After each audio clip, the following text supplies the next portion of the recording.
रायपुर जिले में वृक्षारोपण का कार्य किया जा रहा है। मैं चूंकि आज रायपुर में हूँ नहीं, अपने पैतृक निवास ग्राम धामन गुटकुरी बसना सरायपाली आया हुआ हूँ और मैं उन निर्देशों का पालन करते हुए आज इस श्रावण के इस अवसर पर एक वृक्षारोपण का शुभारंभ जो कलेक्टर महोदय के निर्देशानुसार किया जा रहा है, उस निर्देश के परिपालन में आज एक आंवला का वृक्ष हम आज रोपण करेंगे और आपके साथ इसकी तस्वीर भी साझा करेंगे कि किस प्रकार से हमारे जो खेतों में जो हरियाली है, किस प्रकार वृक्ष लदे हुए हैं, पूरे चारों तरफ जंगलों से बसा हुआ जो गांव है, हमारी जो खेत खलिहान है, उसकी पूरी जानकारी आपके साथ साझा करेंगे। और आज के इस अवसर पर एक वृक्षारोपण, श्रावण का पहला सोमवार और साथ ही साथ वृक्षारोपण का ये अवसर दोनों एक दूसरे के पूरक हैं, क्योंकि वृक्षारोपण और श्रावण में जब आप झड़ी के मौसम लगे होते हैं, चारों तरफ हरियाली दिखती है और पूरे नज़ारा ऐसा होता है जैसे प्रकृति के गोद में खेलता हुआ हो।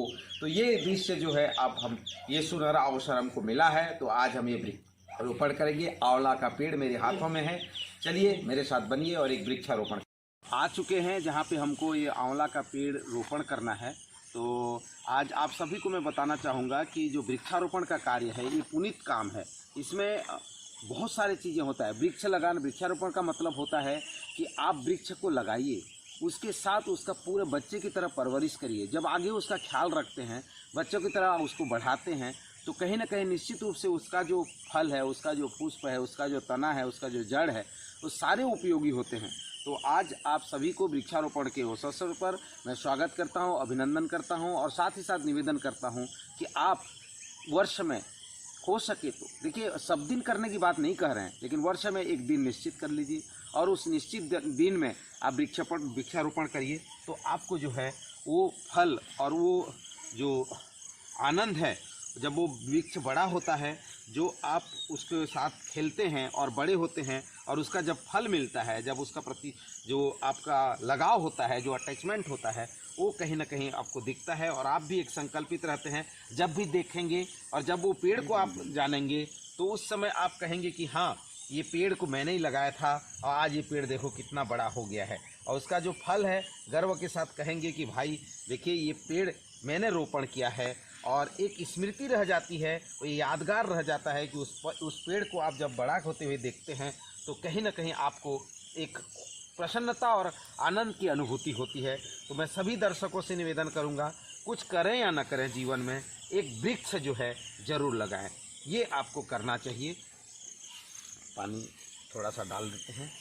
ये बस ऐसे ही है, आप छोटा सा गड्ढा करिए, गड्ढे में आप जो नर्सरी से आपको पेड़ मिल जाएंगे, आप उस नर्सरी से आप पेड़ लीजिए और उसको जो है आप वहाँ पे रोपण करिए। थोड़ा सा गड्ढा खोदिए और उसमें जो है आप जो पेड़ के लेके आते हैं उसको आपको रोपण करने की ज़रूरत होता है।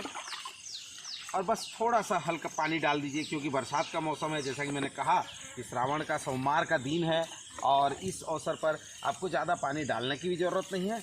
बीच में जब बरसात नहीं होगी तो एक दो बार और पानी डाल दीजिए, तो ये फिर ये पकड़ लेता है। और वैसे भी इसको, क्योंकि इसके नीचे जो है ना मिट्टी है, और तो ये पानी ज़्यादा डालने की ज़रूरत नहीं पड़ेगी। तो आज हमने ये पुनीत काम किया है, तो दर्शकों में सभी से आग्रह करूँगा कि आप भी कुछ ऐसा करें जो दुनिया चाहे आपकी जैसा करना। Thank you very much. प्रकृति की गोद में लहलहाते पेड़ हमारे लिए क्या करते हैं, आज हम जानने की कोशिश करेंगे। जानिए, वृक्ष एक वरदान है। हमें प्राण वायु वृक्षों से प्राप्त होते हैं। पक्षियों को छाया, बंजर भूमि में सुधार, पर्यटन के क्षेत्र में, रोजगार के क्षेत्र में वृक्ष की महती भूमिका है।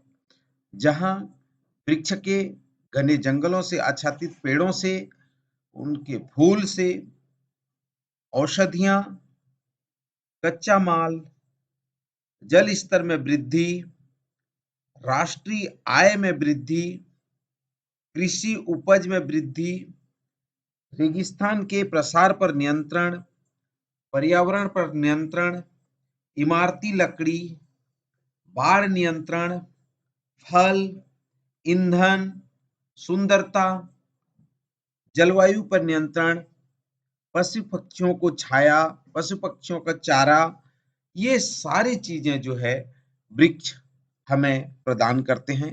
वृक्ष की महत्ता जितनी बयां की जाए उतनी कम है। क्योंकि जो प्राणवायु है, जिसके बिना हम नहीं हैं, अगर गंभीरता से सोचें कि जिसके होने से सारा संसार है और जिसके होने नहीं होने से कुछ भी नहीं है। तो मित्रों, इस प्राणवायु को बचाने के लिए, अपने अंदर संचरित इस ऑक्सीजन को बचाने के लिए, इस प्रकृति को बचाने के लिए वृक्ष लगाना बहुत जरूरी है। तो वृक्ष के अनेकों गुण हमने आपको बताए। उन सभी गुणों को अगर आपको बचाना है, संरक्षित रखना है, तो पेड़ लगाना बहुत जरूरी है।